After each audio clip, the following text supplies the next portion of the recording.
everyone, for today's vlog nga pala ay magluluto ako ng sinigang na baka. Baka na nasa lata, Hiniwa ko nga lang pala yung mga ingredients na gagamitin ko. Magaling na nga pala ako kaya naisip ako na magluto. Isang linggo nga pala ako nilagnat kaya ngayon lang ako nakapag-vlog. Maraming salamat nga po pala sa mga nangangamusta sa akin. Hindi ko po kayo makakalimutan. Hinimay ko na nga din pala isa-isa yung kangkong. At nung nahimay ko na ay nag-umpisa na rin ako mag-isa. Nung mainit na nga pala yung kawali ay naglagay na rin ako ng mantika. Ginisa ko na nga rin pala yung sibuyas at kamatis. Nung nagisa ko na nga pala ay nilagay ko na rin yung corned beef.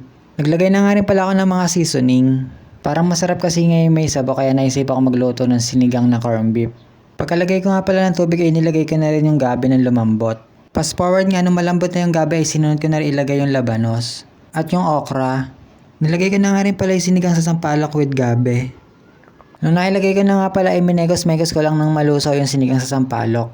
Nung namekos-mekos ko na nga pala ay nilagay ko na rin yung kangkong. Nilabog-labog ko nga lang pala yung kangkong ng maluto.